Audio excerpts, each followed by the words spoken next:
I'm alive because of this amazing woman that wouldn't let me off a streetcar because she saw me. Michele-Marie Beer hasn't made it home yet from a May 31st Jays game. She went from a 510 streetcar straight to the ER at St. Mike's Hospital by ambulance. Now she's recovering from an emergency brain surgery that removed a life-threatening tumor she didn't know she had.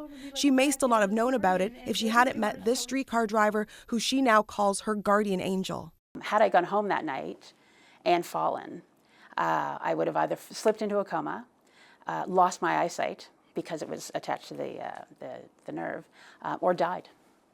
That's how close it was to being done.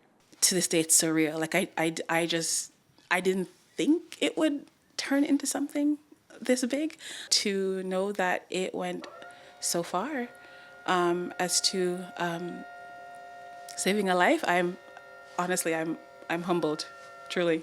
Monique Blake was driving the streetcar and had just unloaded passengers at Spadina Station when she spotted Beer sitting down, looking flushed and in distress. And I noticed when she got up, she was shaking. She had tremors in her, it was like her left hand. And I was like, okay, that's not good.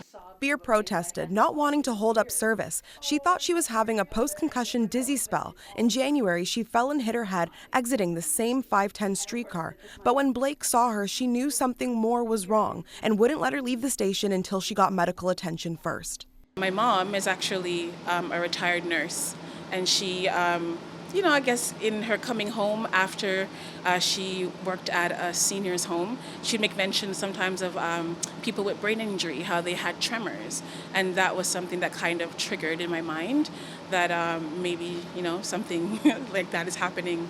Turns out that Beer needed to remove a tumor that had been growing for years. And she says it wasn't just taking a toll on her health, but her happiness.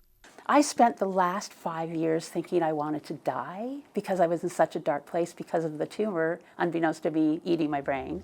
Beer says her and Monique's story is incredibly poetic because the theme of the Jays game she was at earlier that life-changing evening was City Connect. A TTC operator saves the life of the world's biggest Blue Jays fan on City Connect. Like, what connects the city? The TTC. Blake says the message in this story is that it's okay to ask for help and to accept help when someone offers. You're not inconveniencing anyone to ask for help. If you need help, you need help. And I do believe that even though we do live in a fast-paced environment, if you do reach out for help, people will take the time to help because, we all need that human connection. Blake and Beer have both been invited to share their story at a TTC board meeting at City Hall Thursday, and that's where Blake will be acknowledged for her outstanding service. Britnei, CBC News, Toronto.